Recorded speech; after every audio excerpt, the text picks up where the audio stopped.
السلام علیکم ورحمۃ اللہ وبرکاتہ۔ الحمد للہ وکفیٰ والصلاة والسلام علی سید الحبیب المصطفیٰ وعلی آلہ واصحابہ نجوم الہدی وقادۃ التقیٰ۔ رب اشرح لی صدری ویسر لی امری واحلل عقدۃ من لسانی یفقہوا قولی۔ اما بعد، قال اللہ تبارک و تعالی اعوذ باللہ من الشیطان الرجیم بسم اللہ الرحمن الرحیم۔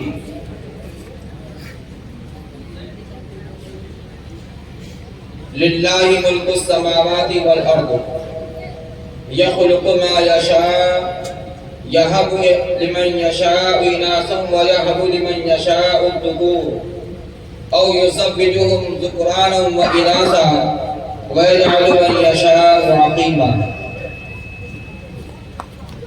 وقال اللہ تبارک و تعالی فی مقام آخر واللہ جعل لکم من انفسکم ازواجا وجعل لکم من ازواجکم بنین حفظة ورزقكم من الطیبات۔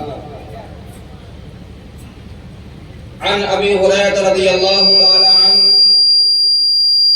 ان رسول اللہ صلی اللہ علیہ وسلم اذا مات الانسان انقطع عمله الا من ثلاثة، الا من صدقة جاریة او علم ينتفع به او ولد صالح يدعو له، رواہ مسلم، او کما قال علیہ الصلوۃ والسلام۔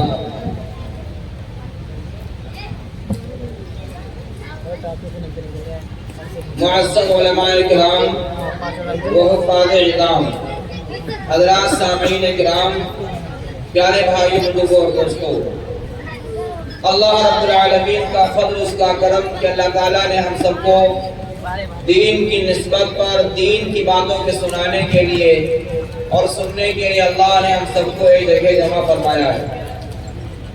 اللہ تعالیٰ ہم سب کی اس بیٹھک کو قبول فرمائے اور محض اپنے فضل سے، اپنے کرم سے دین کی وہ باتیں سننے اور سنانے کی توفیق عطا فرمائے جو ہم سب کے لیے زندگیوں میں دینی تبدیلی پیدا کرنے کا ذریعہ ہوں اور قرب الہی کی حاصل کرنے کا ذریعہ ہوں۔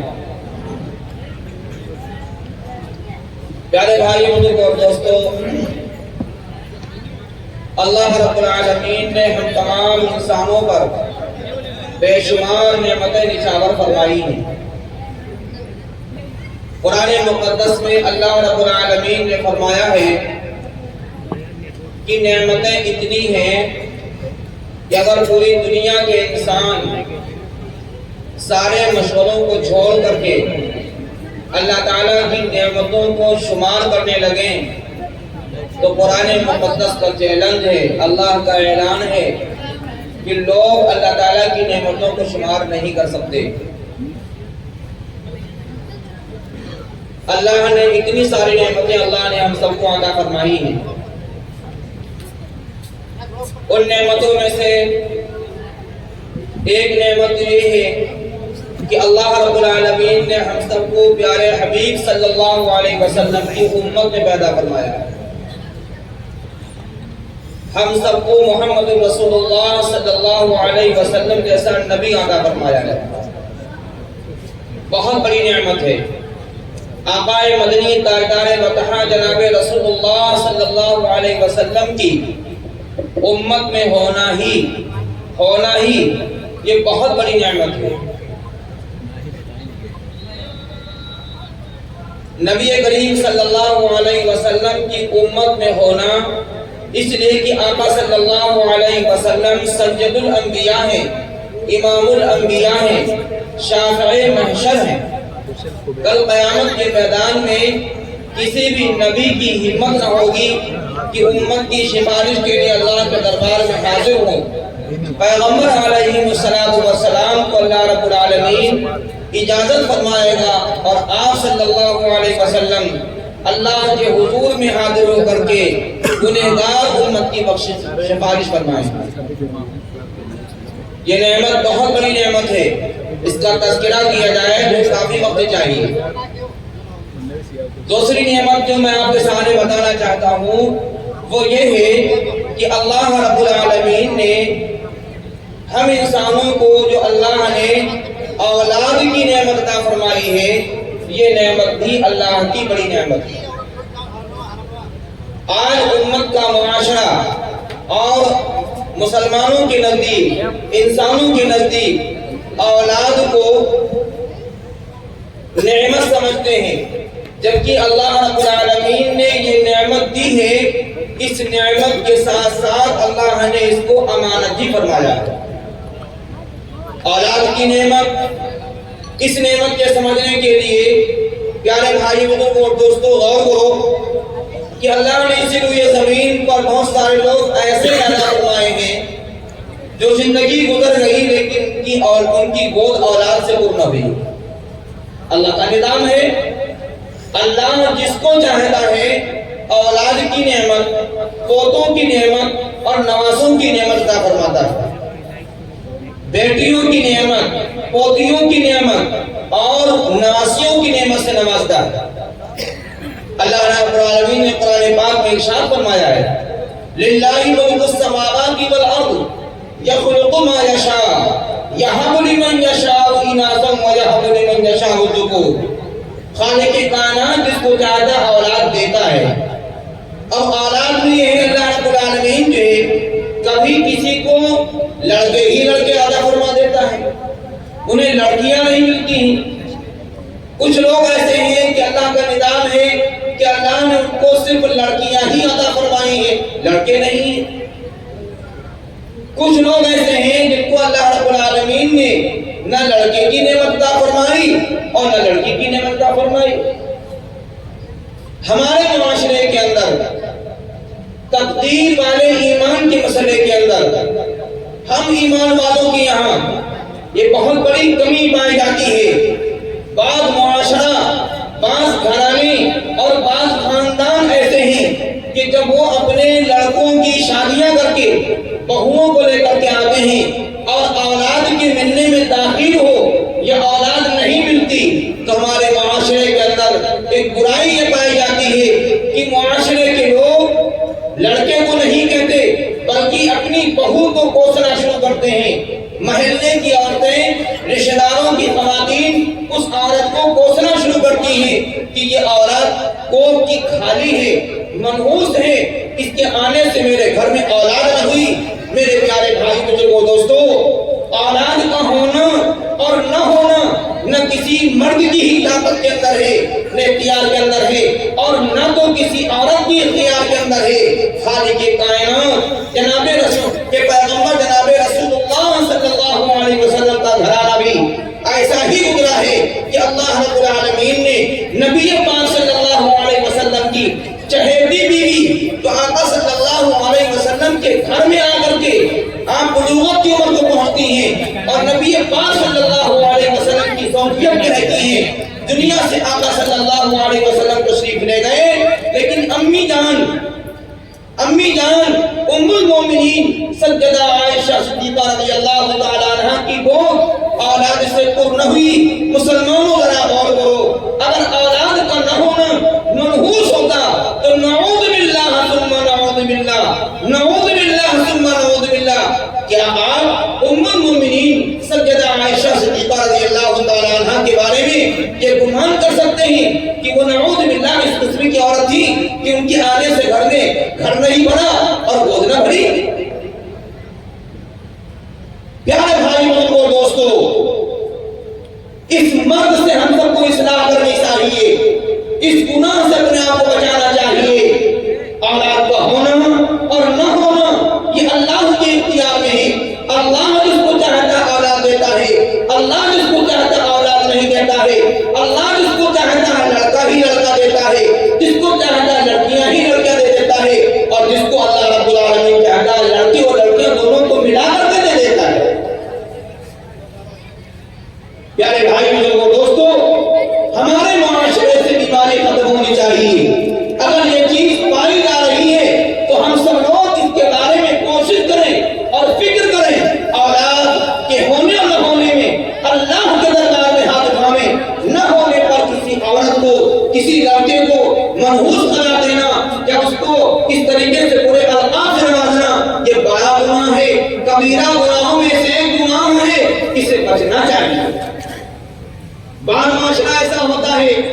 اولاد نہیں ہو رہی تو اللہ کے سامنے ہاتھ پھیلانے کے بجائے گھروں کے سامنے ہاتھ پھیلایا جا رہا ہے.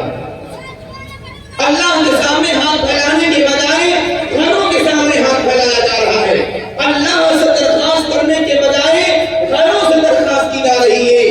یہ عمل اتنا خطرناک ہے، اتنا خطرناک ہے کہ اللہ رب العالمین ان جیسے بندوں کو اور ان جیسی بندیوں کو اگر توبہ نہ کیا اور دنیا سے چلے گئے تو یاد رکھنا ایسے بندے، ایسے مرد اور عورتیں ہمیشہ ہمیش کے لیے جہنم میں داخل کر دی جائیں گی. ان کو جہنم سے نجات نہیں ملے گی.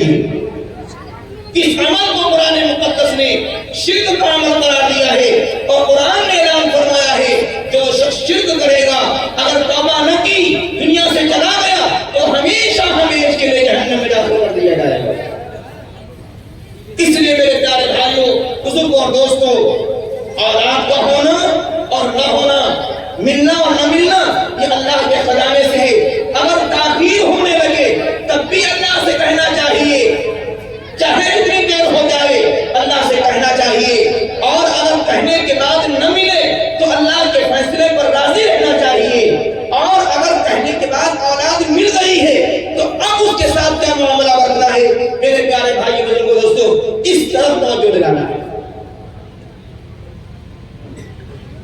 آج ہمارے معاشرے کے اندر اولاد کو نعمت سمجھتے ہیں، لیکن اولاد نعمت ہی نہیں ہے بلکہ اولاد نعمت ہونے کے ساتھ ساتھ امانت بھی ہے.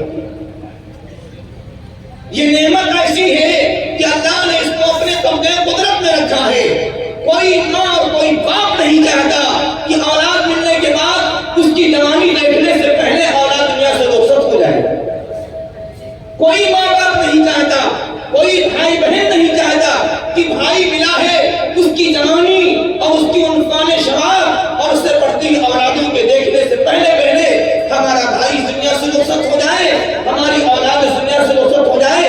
لیکن اللہ رب العالمین کا نظام ہے، اللہ اولاد دینے کے بعد جس کی جوانی دکھلانا چاہتا ہے اس کو جوان کر کے اپنے پاس بلاتا ہے، اور جس کی جوانی دکھلانا نہیں چاہتا بچپن ہی میں رب العالمین اس کے پاس اپنے پاس بلا لیا کرتا ہے. لیکن میرے پیارے بھائی بزرگوں دوستوں، جب اللہ تعالیٰ اولاد دے دے، یہ نعمت مل جائے تو یہ نعمت ہے.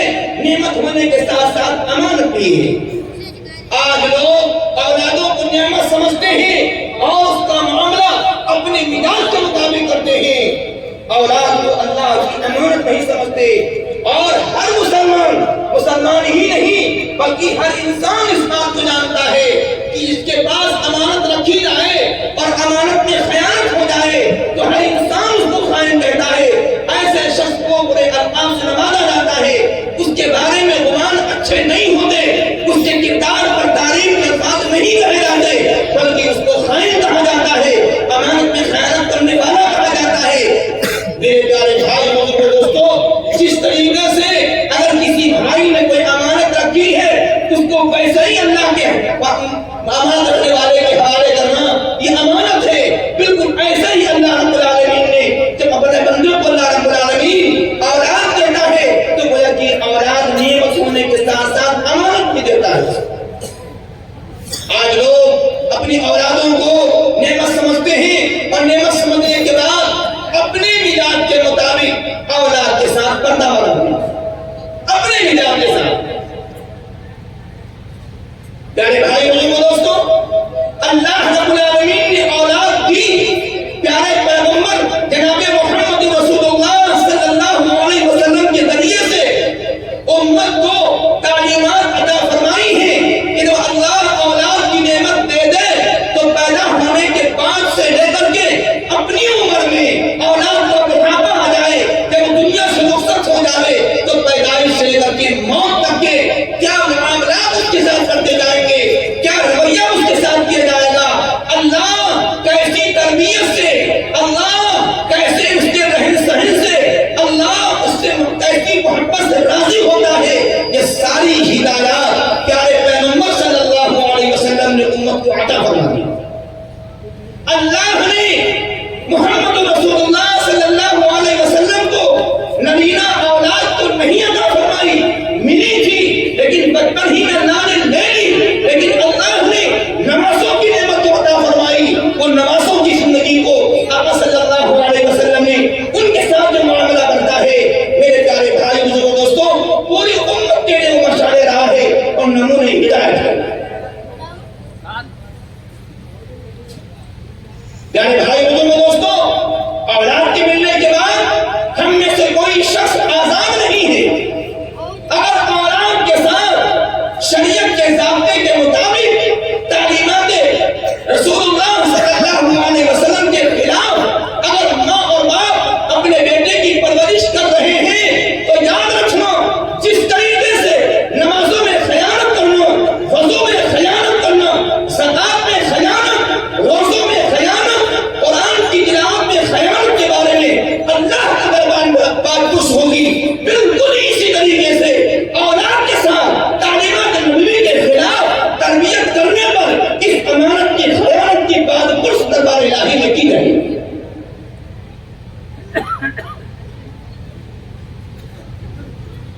آج لوگ اپنی اولادوں کو اس مزاج سے ان کی تربیت اور اس مزاج سے ان کی پرورش کرتے ہیں، بیٹا جو کہے وہ ہونا چاہیے۔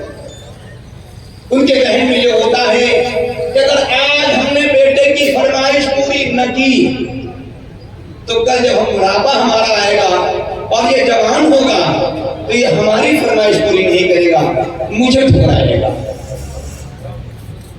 اس بنیاد پر آج کے معاشرے کے اندر لڑکیوں کے ساتھ اور لڑکوں کے ساتھ وہ سارے معاملات کیے جا رہے ہیں جن سے اللہ بھی ناراض ہے، پیغمبر بھی ناراض ہے، اور اس کی بنیاد پر یہ چیز اس کے لیے وبال جان بن جائے گی۔ کل قیامت کے میدان میں وبال جان بنے گی۔ پیارے حبیب صلی اللہ علیہ وسلم نے اللہ رب العالمین سے اس بات کی فرمائش کی، اللہم انی اعوذ بک من امرأۃ تشیبنی قبل المشیب واعوذ بک من ولد یکون وبالا۔ اے پروردگار عالم، میں ایسی عورت سے پناہ چاہتا ہوں جو بڑھاپا آنے سے پہلے مجھے بوڑھا کر دے، اور ایسی اولاد سے پناہ چاہتا ہوں جو اولاد کل قیامت کے میدان میں وبال بن جائے۔ پیارے بھائی بزرگوں دوستو، اولاد کی پرورش، اولاد کے ساتھ معاملہ کیسا ہونا چاہیے، پیارے پیغمبر صلی اللہ علیہ وسلم نے ہدایت عطا فرمائی۔ آج کا معاشرہ ہے، جب بہو آئی اللہ نے اولاد عطا فرمائی، اولاد کے آنے کے بعد جب تک آئی نہیں تھی امیدیں لگائے ہوئے تھے۔ بعض لوگ ایسے ہوتے ہیں اولاد ملنے میں تاخیر ہوگی تو ایسی نازیبا مشرکانہ منتیں مان لیتے ہیں، جن کے ماننے کے بعد ان کو پورا کرنے کے بعد انسان شرک کی تحریف پر پہنچ جاتا ہے۔ اور جب اولاد مل گئی، اولاد آ گئی، تو اب اپنے مزاج سے اس کے ساتھ برتاوا کیا جا رہا ہے، اپنے مزاج کے مطابق برتاوا کیا جا رہا ہے۔ جبکہ پیارے حبیب صلی اللہ علیہ وسلم نے ہدایت عطا فرمائی ہے، اولاد دنیا میں آنے کے بعد سب سے پہلے مسلمان کا کام یہ ہے داہنے کان میں اذان اور بائیں کان میں اقامت کہی جائے۔ مسلمانوں، کبھی آپ نے اس بات پر غور کیا کہ پیارے نبی صلی اللہ علیہ وسلم نے یہ اذان اور اقامت کا عمل کیوں کروایا ہے اور اس کو سنت کیوں قرار دیا جا رہا ہے؟ اگر امت مسلمہ اس اذان اور اقامت کے راز کو سمجھ لیتی تو پھر وہ مرتے دم تک اپنی اولاد کے ساتھ وہ معاملات قطعا نہ کرتی جو معاملات شریعت اور اسلام کے خلاف ہیں۔ اولاد دنیا میں آتی ہے، آنے کے بعد بعض گھرانے ایسے ہوتے ہیں جب بچہ یا بچی پیدا ہوتی ہے تو اس کے پیدائش کے چھٹے دن ایسے بڑے بڑے گناہ کے کام کیے جاتے ہیں، اس مالک کو ناراض کیا جاتا ہے جس مالک نے اپنی قدرت سے بیٹے اور بیٹی، دولہا اور دلہن کے ملنے کے بعد جو اولاد کی نعمت عطا فرمائی، اس مالک کو بھول کر کے اس کے مالک کے ناراضگی والے کام کیے جاتے ہیں اور گناہ کے کام کیے جاتے ہیں۔ چھٹے دن ڈی جے چل رہا ہے، ڈانس ہو رہا ہے، ناچ گانے ہو رہے ہیں، فلمیں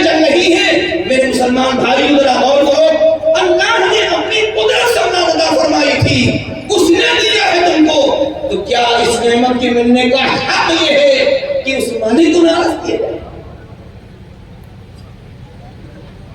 نبی کریم صلی اللہ علیہ وسلم نے فرمایا 7ویں دن عقیقہ کرو، یہ عقیقہ بچے کی طرف سے جانور صدقہ ہے، آفتوں اور بلاؤں کی دور کرنے کا ذریعہ ہے۔ 7ویں دن عقیقہ نہیں ہوتا۔ آج ہمارے معاشرے کے اندر یہ رسم لائق ہو گئی ہے، عقیقہ بچے بوڑھا ہونے کے بعد مسلمانوں یاد رکھو ایک رسم بن گئی ہے، توجہ دلانا بہت ضروری ہے۔ جب گھر میں کسی بیٹے کی شادی ہوئی، جب بیٹے کی شادی ہے، کچھ مہمان آنے والے ہیں، شیطان نے پٹی پڑھا دی، عقیقہ کر دو، مہمان آئیں گے گوشت کھا لیں گے، عقیقہ بھی ہو جائے گا اور مہمانوں کی ضیافت بھی ہو جائے گی۔ رسم چل چکی ہے۔ مسلمانوں یاد رکھو نبی کریم صلی اللہ علیہ وسلم نے بچے کی پیدائش کے 7ویں دن عقیقہ سنت قرار دیا ہے۔ اس کے بعد اگر عقیقہ کیا جا رہا ہے تو وہ سنت نہیں ہے، مستحب ہو سکتا ہے۔ سنت نہیں ہے، وہ مستحب ہو سکتا ہے۔ 7ویں دن عقیقہ کیا جائے، 7ویں دن عقیقہ کیا جائے، اور اب اس بچے کے ساتھ وہ معاملات کیے جائیں گے۔ ماں کا حق ہے کہ اس بچے کی پرورش رسول اللہ صلی اللہ علیہ وسلم کی شریعت و سنت کے مطابق، اسلام کے حکم کے مطابق تربیت کی جائے اور اس کی پرورش کی جائے۔ پیارے بھائی اور دوستو، ہو سکتا ہے قصبے کی خواتین اس بات کو سن رہی ہو، اگر نہیں سن رہی ہے تو یہ پیغام آپ کے لیے، آپ اس پیغام کو لے کر کے جائیے۔ جب یہ کہا جاتا ہے بچے کی پرورش سنت کے مطابق کی جائے، اسلام کے ضابطے کے مطابق کی جائے، تو لوگوں کو بڑا اچنبھا ہوتا ہے، لو صاحب بچہ اور بچے کی پرورش میں بھی سنت اور اسلام کا طریقہ کیا ہے؟ وہ ہو سکتا ہے معلومات نہ ہو، یا جاننے کی کوشش نہ کی ہو، جاننے کی کوشش بھی کرنی چاہیے اور معلومات ہونے کے بعد اس پر عمل کرنا چاہیے۔ میں لمبی بات نہ کر کے میں آپ کو واقعہ سناتا ہوں، اس سے آپ کا اندازہ ہو جائے گا کہ بچے کی پرورش میں اسلامی ضابطے اور سنت کے طریقے کا لحاظ کرنا کتنی بڑی نعمت ہے، اور بچے کی مستقبل کی زندگی کتنی روشن ہوتی ہے، وہ اس کا مستقبل کتنا سریر ہوتا ہے، اس کا مستقبل کتنا نیک بخت ہوتا ہے، آپ کو اس سے اندازہ ہو جائے گا۔ اللہ رب العالمین ہم سب کو سمجھنے کی اور عمل کرنے کی توفیق نصیب فرمائے۔ ہندوستان کے ایک بہت بڑے بزرگ عالم دین، بہت بڑے بزرگ اللہ کے ولی، جن کا نام تقریباً سبھی لوگ سنتے ہیں اور جانتے ہیں، اجمیر میں ان کا مرکز ہے، خواجہ معین الدین چشتی اجمیری رحمۃ اللہ علیہ۔ بہت سے لوگ ہیں جو خواجہ صاحب کی مدار پر زیارت کے لیے جانے کا اہتمام کرتے ہیں، اور بدعقیدگی کا حال یہ ہے کچھ لوگوں نے کہہ رکھا ہے یا سنا رکھا ہے یا بتا رکھا ہے کہ اگر خواجہ صاحب کی مدار پر 7 مرتبہ زیارت کے لیے ارادے کے ساتھ پہنچ جاؤ گے تو تمہیں ایک حج کا ثواب مل جائے گا۔ پیارے بھائی بزرگ اور دوستو، ٹھیک ہے بزرگ کی مدار پر جانا احسان ثواب کی غرض سے، یہ تو ٹھیک ہے، لیکن اس کے آگے اس سے دعا کہنا، دعا کی درخواست کرنے کے لیے جانا، یا ڈائریکٹ اس سے کسی چیز کی فرمائش کرنا، میرے پیارے بھائی بزرگ اور دوستو، اتنا خطرناک عمل ہے، اتنا خطرناک عمل ہے کہ اگر یقین کے ساتھ کام کیا گیا ہے اور توبہ نہیں کی گئی تو اس کو بھی قرآن مقدس میں مشرک قرار دیا گیا، شرک کا معاملہ ہے۔ اور یاد رکھنا، جس مسلمان نے اس سچی عقیدت کے ساتھ خواجہ صاحب کے تعلق سے عقیدہ جمایا ہے تو یاد رکھنا، نہ اس کی نماز اللہ کی بارگاہ میں قبول ہوگی، نہ روزہ قبول ہوگا، نہ تلاوت قبول ہوگی اس کی، کیونکہ وہ عقیدہ توحید سے خالی ہو گیا، اور جب عقیدہ توحید سے خالی ہو جائے گا تو مشرک اور اللہ کی ذات و صفات میں شریک کرنے والے کا کوئی عمل اللہ کی بارگاہ میں کوئی بھاؤ نہیں رکھتا۔ لہذا یہ عقیدہ اور یہ عمل نکال لینا چاہیے۔ ہاں، آپ جائیں بزرگ کی مدد پہ جانا ایصال ثواب کی غرض سے کوئی حرج نہیں ہے، لیکن اس نیت سے جانا کہ اس سے دعا کی درخواست کریں گے یا اس سے ڈائریکٹ کوئی چیز کی فرمائش کریں گے، یہ انتہائی خطرناک عمل ہے۔ کبھی چلے گئے کوئی حرج نہیں، لیکن ایک عقیدت کے ساتھ 7 مرتبہ جانے کے لیے حج کی نیت سے جانا یہ بہت بڑا برا عمل ہے اور بہت خطرناک چیز ہے۔ اب آئیے میں آپ کو بتاؤں، خواجہ معین الدین چشتی اجمیری رحمۃ اللہ علیہ نے جب سفر کیا ہے اجمیر کا، آپ تشریف لے گئے، تو اس سفر کے اندر یہ اللہ کے ایسے ولی تھے کہ سفر میں آپ نے کسی سے کوئی چیز کی فرمائش نہیں کی، آپ سفر کرتے تھے، رات ہو جاتی قیام کرتے، پھر سفر کرتے، رات ہو جاتی قیام کرتے۔ اب حضرت کا جو سفر تھا اس میں جہاں پر قیام ہوتا تھا لوگ دیکھتے تھے تو ذکر، تلاوت، محبت الہی، عشق رسول جو اندر چل رہا تھا چراغ، وہ چراغ کی روشنی چہرے سے ٹپکتی تھی تو لوگ آپ کو اللہ والا سمجھ کر کے آتے تھے اور کہتے تھے حضرت مجھے توبہ کرا دیجیے، مجھے کلمہ پڑھا دیجیے۔ اس سفر میں تقریباً 90 لاکھ لوگوں نے آپ کے ہاتھوں پر اسلام قبول کیا، توبہ کی۔ سفر سے واپسی ہوئی، آپ واپس گھر تشریف لائے تو بہت خوش تھے، اور ظاہر سی چیز ہے اگر کسی انسان سے اگر ایک آدمی کی اصلاح ہو جاتی ہے اور وہ نیک نیتی کے ساتھ اصلاح کی نیت کی، اس نے اس کو فائدہ پہنچایا اور وہ نیک بن گیا، تو ہم اسے چھوٹے لوگ بھی اپنے لیے نجات کا ذریعہ سمجھ لیتے ہیں، سمجھتے ہیں اللہ تعالیٰ ہمارے آخرت کا نظام بنا دیا اسے۔ اور جہاں پر اسی تعداد میں ہو تو خواجہ صاحب تشریف لائے اور بہت خوش تھے، تو امی جان نے سوال کیا، بیٹا بہت خوش ہو، کیا بات ہے؟ تو حضرت نے بتایا کہ اس سفر میں یہ حالات پیش آئے۔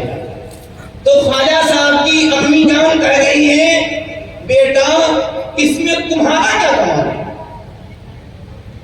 امی جان نے کہا بیٹا اس میں تمہارا کیا کمال ہے؟ تو بیٹے نے سوال کیا، امی جان اگر میرا کمال نہیں ہے تو پھر کس کا کمال ہے؟ آپ بتا دیجیے۔ اب اور سننے کی بات ہے مسلمانوں، پیارے بھائی بزرگوں دوستو، خواجہ صاحب کی امی جان نے یہ بات ارشاد فرمائی کہ بیٹا تم پیدا ہوئے اور تم نے 2 سال، تم کو میں نے 2 سال دودھ پلایا ہے، لیکن کبھی بھی ہم نے تم کو بغیر وضو کے دودھ نہیں پلایا ہے، بغیر وضو کے ہم نے تم کو دودھ نہیں پلایا۔ آپ غور کیجیے، گھروں میں بچے ہوتے ہیں، بچوں کی مائیں کیا ہوگی، جاڑے کا زمانہ آتا ہے، سخت کڑاکی کی ٹھنڈک ہے، بچہ رات میں رونے لگا، ہماری گھر کی خواتین نے بچے کو دودھ پلا دیا، لیکن خواجہ صاحب کی اماں اگر رات میں خواجہ صاحب کو دودھ پینے کی ضرورت پیش آئی تو پہلے امی جان نے وضو کیا ہے اور وضو کرنے کے بعد پھر دودھ پلایا۔ وضو سے پلایا گیا دودھ جب بچے کے پیٹ میں گیا اور اس سے جو خون بنا، اس خون نے قلب کے اندر معرفت کی صلاحیت پیدا کی اور غذائیں جو ملی اس کی بنیاد پر اللہ رب العالمین نے خواجہ صاحب کو ہدایت کے مقام پر پہنچایا، اور اس کا اثر یہ ہوا کہ لوگوں کو ہدایت کی راہ مل گئی۔ پیارے بھائی بزرگوں دوستو، آپ اندازہ لگائیے کہ اگر بچے کی پرورش مائیں وضو کے ساتھ طہارت کے اہتمام کے ساتھ اگر بچے کو دودھ پلا رہی ہے تو آپ غور کیجیے اس دودھ کا اثر کیا ہوگا، اس دودھ کا اثر کیا ہوگا۔ اسی طریقے سے حکیم الامت مجدد ملت مولانا شاہ اشرف علی صاحب تھانوی نور اللہ مرکزہ نے ایک واقعہ درج کیا ہے، فرمایا ایک صاحب تھے جو سفر میں تشریف لے گئے اور ان کی بیوی امی سے تھی، جب وہ واپس آئے تو بچہ پیدا ہو چکا تھا، بڑا ہو چکا تھا، چلنے والا ہو چکا تھا۔ وہ آئے، ایک دن بازار جا رہے تھے، بچے کی انگلی پکڑ لی اور لے کر کے بازار جانے لگے۔ جب بازار میں داخل ہوئے تو بازار میں داخل ہوتے ہی ایک شخص بیل کا ٹوکرا رکھے ہوئے فروخت کر رہا تھا۔ یہ بچے کا ایک ہاتھ باپ کے ہاتھ میں تھا، دوسرا ہاتھ خالی تھا۔ باپ نے ہاتھ پکڑ کے آگے قدم بڑھایا تو پیچھے سے بچے نے بائیں ہاتھ سے دوسرے ہاتھ سے اس بیل کے ٹوکرے سے بیل اٹھا لیا۔ اللہ کا بندہ نیک تھا، اس کے اندر دینداری تھی، وہ نہ ہوا کہ لے کے چلا گیا ہو، فوراً اسی جگہ سے واپس اپنے گھر کو آیا۔ ہم آپ ہوتے تو کیا کرتے، ارے بچہ ہے لے لیا تو کیا ہوگا، لیکن نہیں، فوراً واپس آیا اور گھر آ کر کے اہلیہ سے تعلق کرنا شروع کیا کہ یہ بتاؤ کہ یہ بچے نے بازار میں بیل کے ٹوکرے سے بغیر پوچھے بیل کیوں اٹھائی؟ آپ کو بھی تعجب ہوگا کہ سب چھوٹی موٹی بات ہے اور جبر کیا جا رہا ہے بیوی کے اوپر، لیکن نہیں، یہ بتانا چاہتا ہوں میں کہ اولاد اللہ کی نعمت ہونے کے ساتھ ساتھ امانت ہے. اس امانت